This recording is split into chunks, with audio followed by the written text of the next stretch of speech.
English സംസാരിക്കാൻ ഞാൻ ഒരുപാട് ക്യാഷ് ഇൻവെസ്റ്റ് ചെയ്തു, ഒരുപാട് ടൈം ഇൻവെസ്റ്റ് ചെയ്തു, പക്ഷേ എനിക്കിപ്പോഴും സംസാരിക്കാൻ കഴിയുന്നില്ല.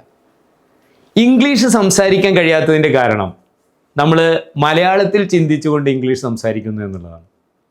ഇംഗ്ലീഷ് സംസാരിക്കാൻ കഴിയുന്ന ആൾ അദ്ദേഹം ഒരു ലെങ്തി സെൻറ്റൻസ് സംസാരിക്കുമ്പോൾ 5 സെക്കൻഡ് കൊണ്ട് തീർക്കുമ്പോൾ ഇംഗ്ലീഷ് സംസാരിക്കാൻ കഴിയാതെ എനിക്കറിയുമെന്ന് നടിക്കുന്നവർ മിനിമം 30 സെക്കൻഡ് എടുക്കുന്നു. ഉദാഹരണത്തിന്, ഞങ്ങൾ കള്ളൻ്റെ പിന്നാലെ 1 മണിക്കൂർ ഓടി. We followed the thief for an hour. English അറിയാത്തവൻ പറയും. എന്നാൽ ഇംഗ്ലീഷ് സംസാരിക്കാൻ കഴിയുന്ന ആൾ we follow the thief for an അവർ.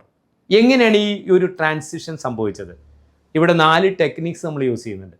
ആ ടെക്നിക്സ് മനസ്സിലാക്കി കുറഞ്ഞ സമയം കൊണ്ട് മലയാളം സംസാരിക്കുന്ന പോലെ ഇംഗ്ലീഷ് സംസാരിക്കാൻ ആഗ്രഹിക്കുന്ന ആളാണോ നിങ്ങൾ? Please connect me. I'm Dr. Sim Alato, the Human Mind Crafter. Thank you.